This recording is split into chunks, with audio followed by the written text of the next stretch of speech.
we have some idea of how America or American problem with immigration emerges, alleged criminality and so on. Let's look at how Europe has dealt and is dealing with this issue, not problem as yet, because we don't know the nature of the problem. A small anecdote from the beginning of the 20th century, what Europe did. In the beginning of the 20th century, Switzerland was a host country for a lot of emigres. It's a very small country, Switzerland. It was a hotbed of what? Of Russian thinkers, Tsarist Russia. The Mensheviks and the Bolsheviks, they became later, especially Bolsheviks became famous. They came, they were the emigres, the huge Russian emigre group in Switzerland, and they went back to Russia, and many of them, under the Bolsheviks, triggered, guided the Bolshevik Revolution. Small country like Switzerland, and from what little I have read about it, there was no great hostility to the Russian emigres at the level of the Swiss state, though there might have been, as understandable, local frictions between individuals and groups within Switzerland. So Switzerland literally was the hub of Bolshevik Revolution. And these Russian emigres, when they came to Switzerland and built their stories and theories and organizations and so on, what did they draw upon? They drew upon the European political thinking, philosophical thinking. Their heroes were Hegel, Marx, and Ernst Mach, another philosopher, who stimulated Albert Einstein and Plekhanov, who was one of the fathers of the Mensheviks. So, social theories, political theories, philosophies from basically Germany, and that is how Bolshevik Revolution was possible. Not Stalinism, Bolshevik Revolution. Small country, Switzerland, generated something, emerged something from Switzerland, such a small country, which has world impact, world-shaking consequences. And this in a matter of 20 years, 25 years. Switzerland could do that. This anecdote is to tell you how, it's not the only way, of course, Europe also did other things with respect to immigrants and so on, but this is also the story of immigration, of emigres. Keep this in mind because it becomes important when you contrast it with what has happened in the last 20 years. Enormous flow of refugees from Syria, Sudan, Iraq, Afghanistan into Europe. What have they done with them, and how did they respond to them? We are schaffen das, said the then Chancellor Angela Merkel. Very famous statement. One can have any number of reactions to it, but that's not my focus.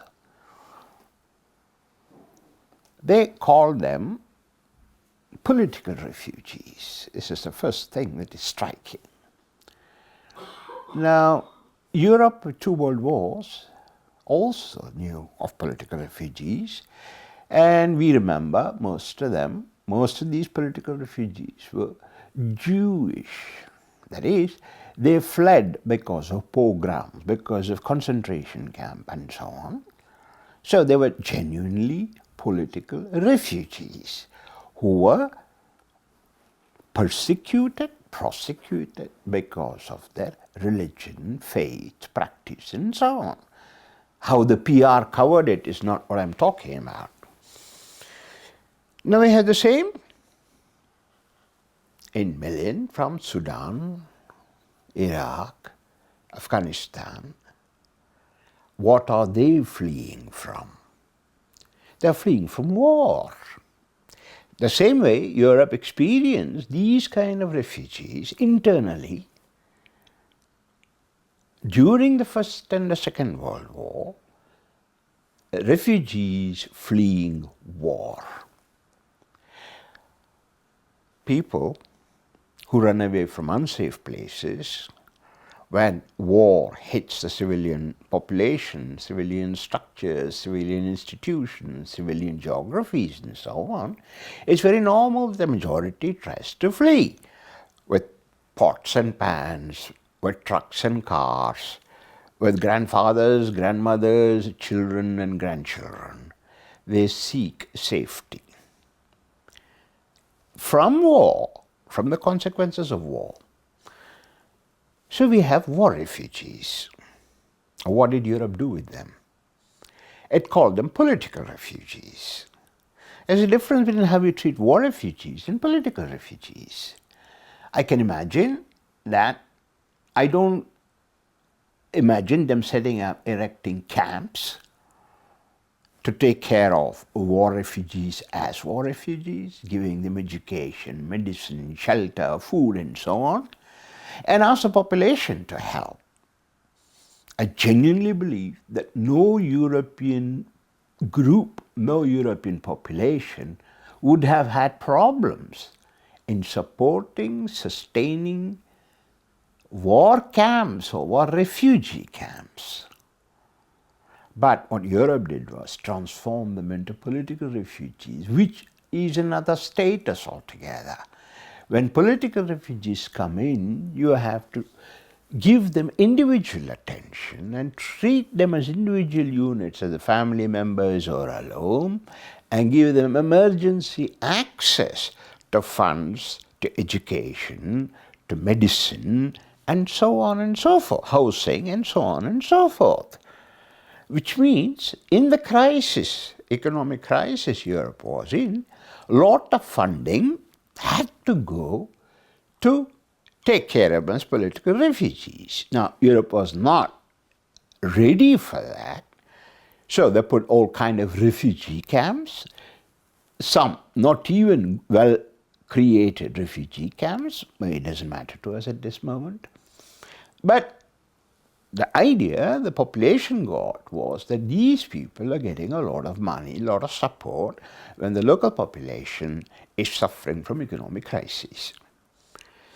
This generated both enormous hostility instead of a humanitarian support, which the early 1, 2, 3 years of the war generated in Europe.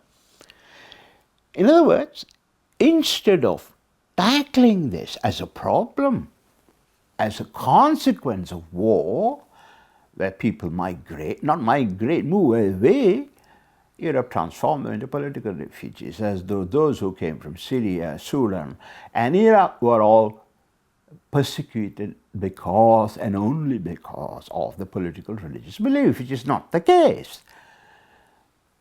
But this way of being one surprised that there were refugees, war refugees, and inability to treat them as war refugees is located in an extraordinary claim that American generals, American policymakers endlessly pronounced, the PR firms propagated it, and Europeans mindlessly reproduced it. That is, they saw refugees as an unintended consequence of war. Now, Europe, new to world wars, they have seen other wars in the world. They knew that refugees is inevitable, necessary consequences and outflow of war. Now, to call this kind of massive movement, because of massive destructions in these countries, as unintended consequence, that Americans say, I understand that, up to a point. But Europeans repeat it mindless is incomprehensible to me. Therefore, instead of treating them as war refugees, what did they do? they transform them into individual political refugees. So today's so-called far-right growth continuous talk about both refugees and immigrants who come to Europe. This way of talking is created also by, fundamentally by, the absolute incapacity of Europe to deal with the issue, and they could not deal with the issue. And that's the second thing, because they thought it was an unintended consequence of war. What were then, question comes, what then were the intended consequences of war? Did they destroy ISIS? Now how is it growing again? They went to Afghanistan for decades to destroy Taliban, but how did they come back? They surrendered all the instruments of power, including their jeeps and military, not personnel, instruments, to the Taliban. So what exactly was the intended consequence? Now, as I said, I understand that Americans talk this way, but that Europeans reproduce it is incredibly silly, stupid, and ununderstandable at one level. But then you see our actions have consequences. So when you don't understand what is going on, don't see the necessary consequence of actions, you transform them to extraordinary consequence of action, call it unintended. See, political refugees are not intended or unintended consequence of the act of somebody else. Now here, these refugees were the act of war carried out by the West. So, to transform them into some kind of an unforeseen, unpredictable, unanticipated consequence of individual disagreements in the governments of their countries showed that they didn't understand the problem. But I don't believe it. I mean, 2 world wars, less than 100 years ago, they didn't know that there'd be refugees. But fine. But this mindless reproduction is characteristic of Europe after the Second World War. Whereas in the beginning of the 20th century, people from Russia came, drawing from all the resources of Europe. Now, other people come in who have access to almost no resources of European culture. That's how Europe has dealt with these refugees. Put them in all kind of camps, with or without food, taken care or not, depending on each country, each government, each region, and so on. Trying to accommodate them in dilapidated buildings, in jails, in military barracks. It is completely incomprehensible. Unless, that's what I would propose, we see this as a consequence, again a consequence, of what happened after the Second World War to Europe. There are 2 aspects you must understand. One is how American PR sells the story, sold the story, how Europe should have talked about it, thought about it, even if they did not talk about it, at least thought about it. How is it sold? By the PR, Manhattan PR bureaus.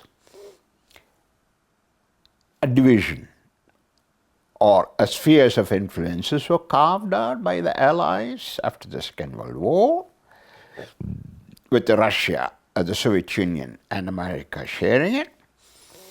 And there was, because of it, Cold War came into existence and emerged a Cold War ideology. Yeah, I understand it. To some extent it's true. That's how Europe was viewed from America. But what happened to Europe itself? Firstly, Europe got divided, true. But it's not simply territorial division. It's not simply marking out spheres of influence like the dogs mark out their territories. No, it split, fragmented European culture. I'm not saying it was a monolithic entity. No, European culture was never a monolithic entity. Even today it is not. But it began to fragment.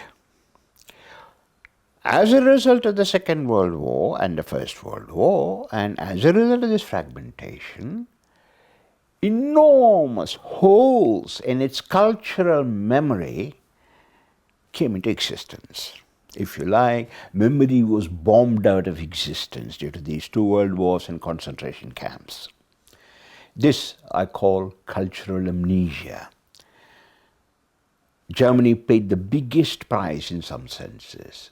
Its culture and people got split into two halves, which to this day are not fully united, despite attempted unification of Germany. Language, culture, people, habits, structures, they got split and disintegrated. So Europe suffers both past and present from enormous holes in its memory, and its culture, and its ways of living. You could already see it in the early 80s. My first visit to West Germany, I traveled around a bit. It reminded me very much of two countries I have visited, the Philippines and Thailand. And I went to certain areas in West Germany. They were exactly like these places, certain places in the Philippines, in Thailand, whether it was Metro Manila in the Philippines or Chiang Mai in Thailand or Bangkok. A kind of a prostituted Americanism. That's what I saw in West Germany. And as I moved around, I discovered that it's not simply prostitution centers for the American military base, but the cultures were being prostituted. And not just in West Germany, all of Europe. And how did that happen?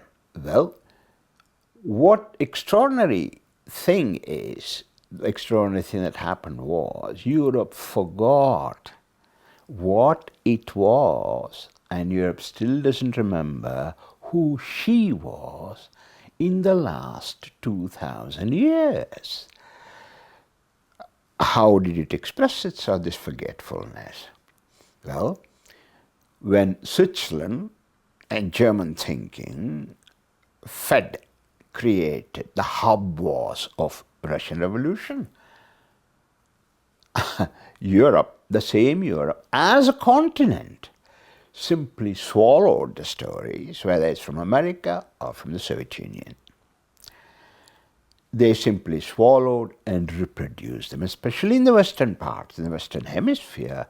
It was nothing other than the reproduction of what Americans wrote, what Americans said, how America behaved.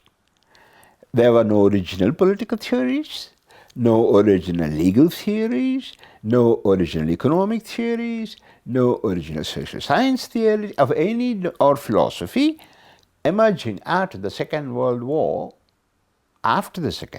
from Europe. There are one or two big names, but that's not the issue.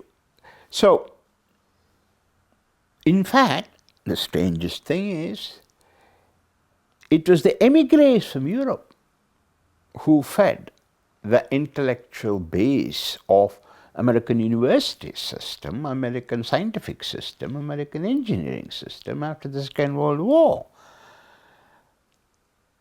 So, in other words, Europe simply swallowed, reproduces the stories, and here headed by Great Britain, because something very, very odd happened to Great Britain, which is, if you look at Great Britain of today, which I do from continental Europe, or even look at continental Europe, whether the Dutch or the Italians or less extent Spanish perhaps, and so on, I really am amazed. Namely, how is it ever possible that this group of people, I'm not talking about my last 50 years experience here in Europe, ever conquered and ruled more than 2/3 of the globe? Not possible. Best example is Great Britain. It's incapable at the moment, for the last 30 years or so, in administering a small island, the British Isles. Great Britain is an island. The waterways are breaking down. Water resources are breaking down because of lack of investment, not because of shortage of water, which is now creating a shortage of water. Electricity systems are breaking down. Housing system is breaking down. Roads are potholes in the roads, reminds me very much of Indian roads, and so on and so forth. In other words, Great Britain is incapable today, and it began, the decline began with Margaret Thatcher and simply accelerated even before she left power. This Great Britain is incapable of, when it cannot even administer 1/3, 2/3 of the globe. So I've asked my students any number of times, actually exploded with anger, and asked them, how can you useless people rule the world for so long, for centuries? I really don't understand it. Except by postulating, look, something very serious has happened to European culture. If you look at the leadership today of European leadership, though there are exceptions, there are formidable people, but political classes as such, they are norms, they are dwarfs compared to not some millions of years ago, even during the world wars, even those who created world wars. So this absolute incapability and emptiness comes from what I call cultural amnesia.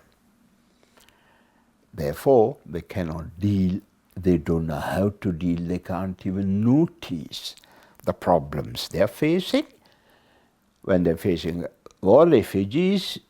Because the United States says so, they call them political refugees.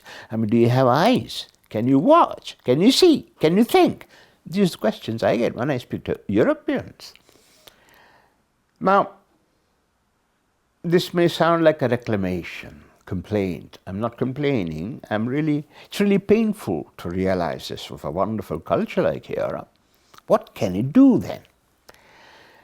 Simply reacting to the far-right political parties, or attacking Farage and Marine Le Pen, yeah, maybe they're useful, but it won't give you solutions. Where then should you find solutions? Well, it may sound very simple, but it is not. Start extracting resources from your own culture which you have forgotten.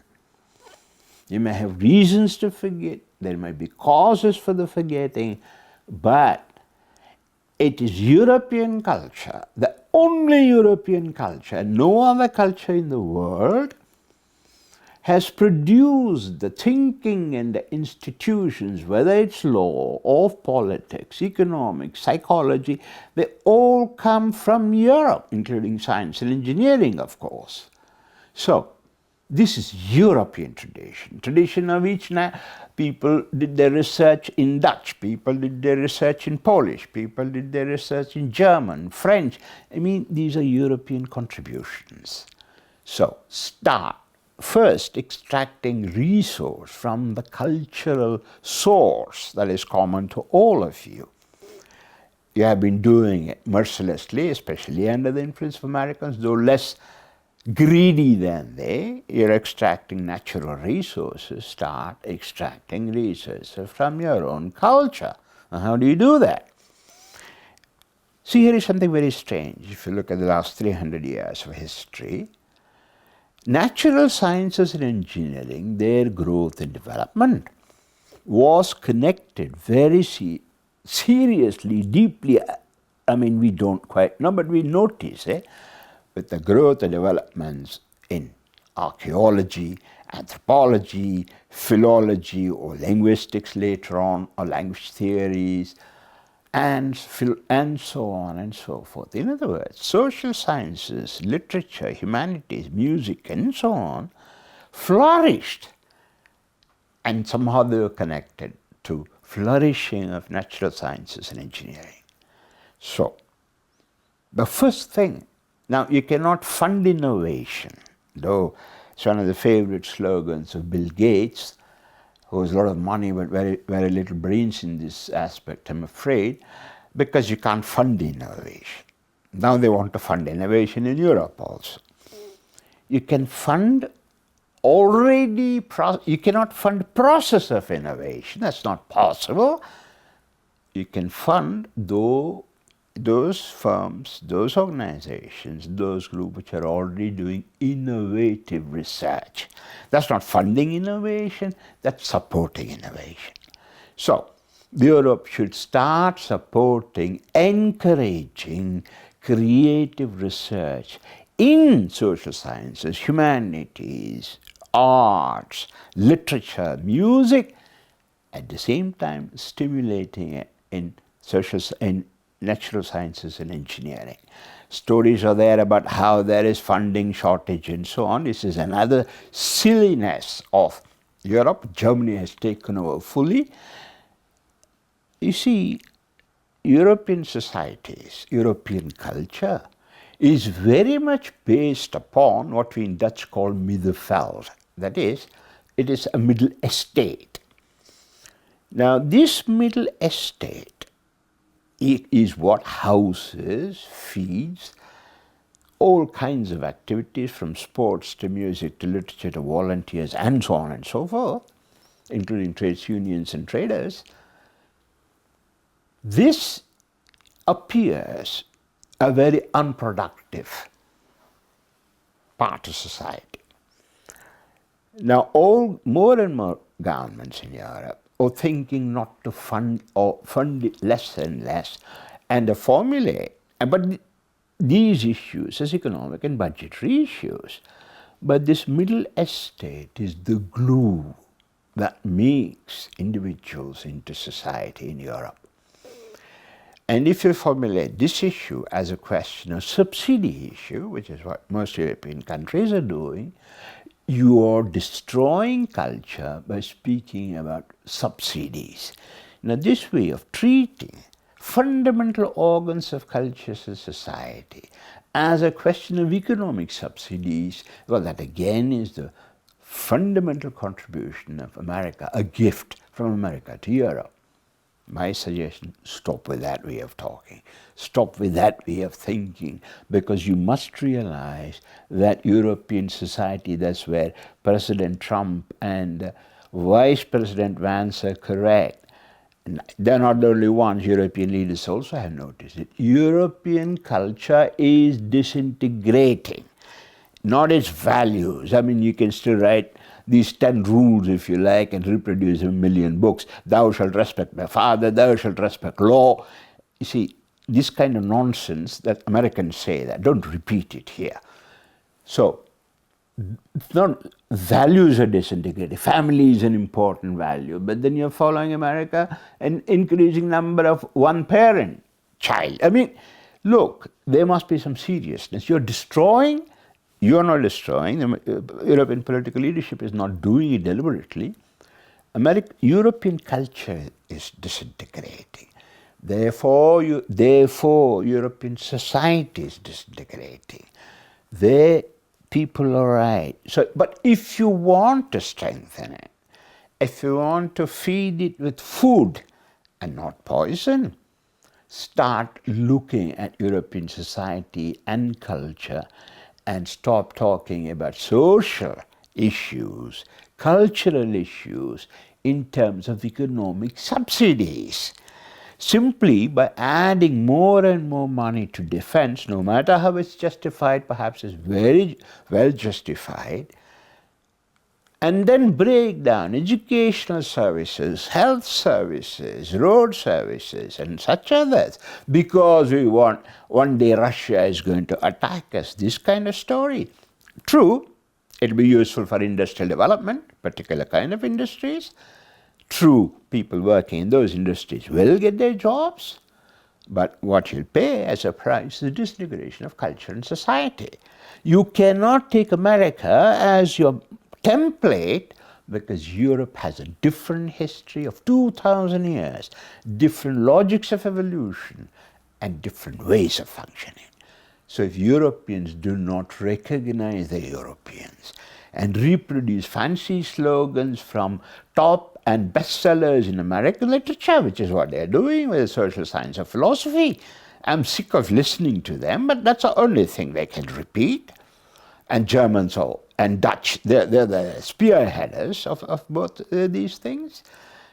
If you do not stop that and start mining your own culture, develop your own thought, why is it there is no serious political philosophy about what happened to Europe after the Second World War? Simply say, okay, European Union is a fabulous construction, fantastic result.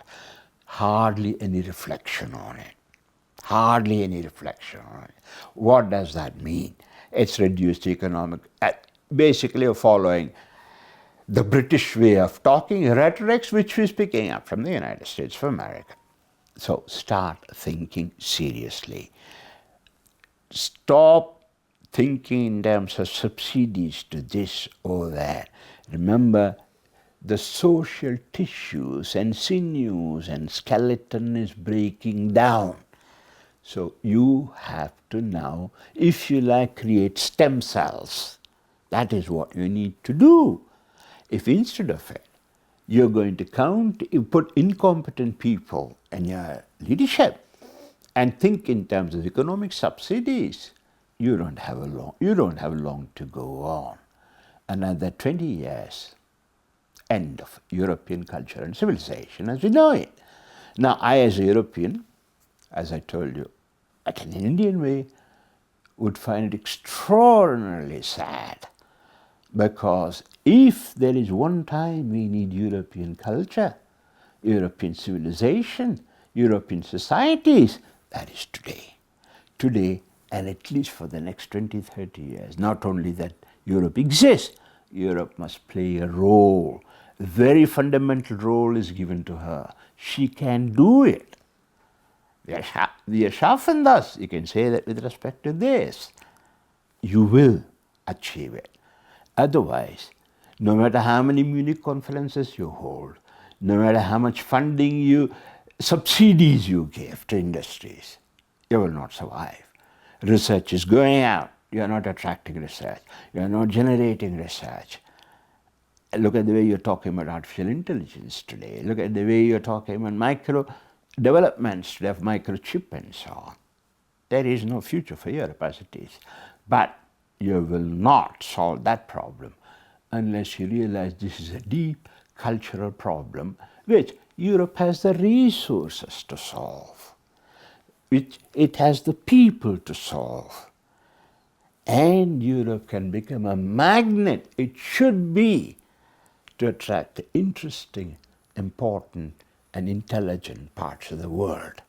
Because without them, Europe cannot survive either. Without immigration, as many immigration studies have shown, without migration studies has shown, without immigration, it is not possible to sustain European welfare of any kind. So, only one way forward. Rejuvenation, a renaissance of Europe is what we need today. And given that you already have had renaissance, it should not be difficult to recreate it, is it? Thank you.